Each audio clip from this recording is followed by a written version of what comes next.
ladies and gentlemen of the media.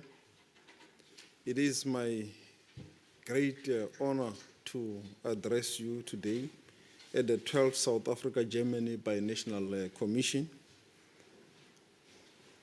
And what a milestone this session represents. 30 years ago, President Nelson Mandela and Chancellor Helmut Kohl established this commission as an act of faith. Faith that two nations, shaped by very different histories, could build a partnership of genuine depth. Today, that faith has been amply vindicated. This year again is also a very special year for the people of South Africa, as it marks 30 years of our Constitution. We celebrate this Constitution because it represents the values of democracy, dignity, and a free world that South Africa is today. And we are very grateful, as you can see from this binational commission that is also 30 years, that Germany has been with us throughout our democratic journey. This is also a value we share with Germany.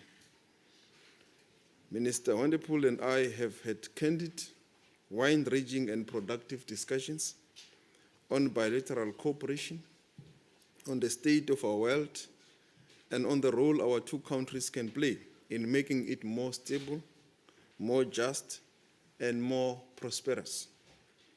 We have agreed, as he has already mentioned, to upgrade our bilateral relationship to a formal strategic partnership, reflecting the maturity and ambition of what South Africa and Germany have built together, and us moving together into the future. The joint action plan to be signed today carries 15 areas of deepened cooperation. And let me highlight a few. Germany has committed a new concessional climate loan of 200 million euros under the Just Energy Transition Partnership, supporting South Africa's continued acceleration of grid and renewable investment. We have extended our green hydrogen and battery value chain cooperation, including more than 270 million euro in German and EU funding, a partnership that puts South Africa at the heart of the global green industrial economy. We have launched a critical raw materials inducement price to support entrepreneurs in beneficiation, and we have agreed to quarterly trade consultations to advance the EU-South Africa Clean Trade Investment Partnership. I am particularly pleased that Germany's Investing for Peace initiative will establish a regional secretariat in South Africa. Peace and development are inseparable, and this partnership puts resources behind that conviction. It's not just rhetoric. You can see it and you can touch it. Our long-standing cooperation in science and technology, vocational training, health, the arts, culture is also deepening, as he had already mentioned. And we look forward to this continuous cooperation. The relationship between Germany and South Africa, you can feel it in the streets of South Africa. Anywhere you drive, anywhere you walk, through the various automotive products that are manufactured in our country through this partnership. Anywhere in South Africa, you will see a BMW, you will see Mercedes-Benz. But not only that, the foundations from Germany are playing a key role in our society on a number of initiatives. And for this, South Africa remains very grateful for this cooperation. On vocational training, Germany is one of the leading countries in our education system. You can see the skills development and the cooperation. And we continue to see this being exchanged and being a two-way stream.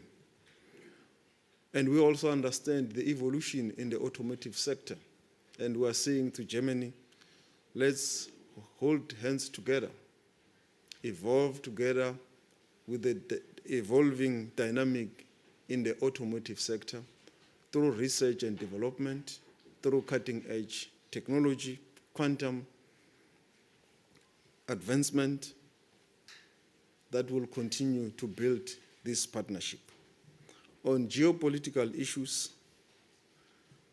we also engage with regards to the issue of Sudan and appreciate and welcome the conference on humanitarian that is being held. And as South Africa will continue to call for the warring factions in Sudan to cease hostilities, to come to the negotiation table through a process that the African Union has initiated.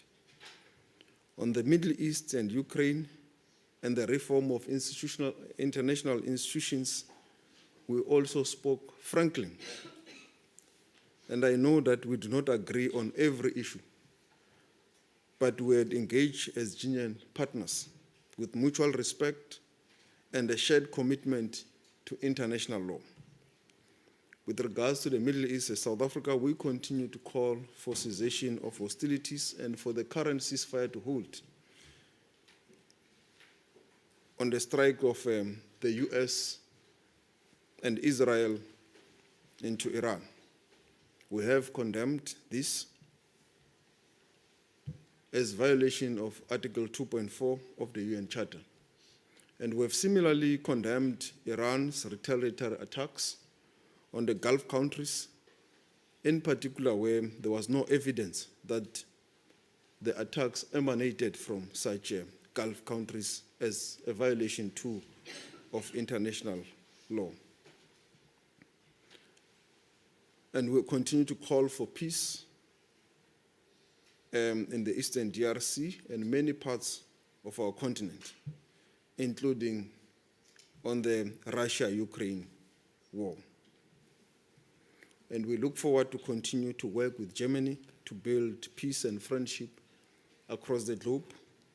We also agree on the UN reform in line with the Pact of the Future, for the African continent to have 2 permanent seats in the UN Security Council, and also the reform of the global financial architecture as a conclusion of the G20 declaration in South Africa. We also want to thank Germany for its participation and its unwavering support of South Africa's presidency of the G20 in the year 2025. We know that we are currently excluded from the G20 by the current president, the US, despite South Africa being a full member of the G20. But the voice of German support has made us not to feel excluded. We feel we're part of it because of the support that we have received from Germany and from other G20 members. The 30 years of the BNC is not an ending, it is a foundation. South Africa and Germany face a more uncertain world together. And together we are better placed to meet it because of the shared experience of the last 30 years of the BNC's existence and cooperation. And with this experience and this lived reality, we will be able to build for a more and a better future. Thank you.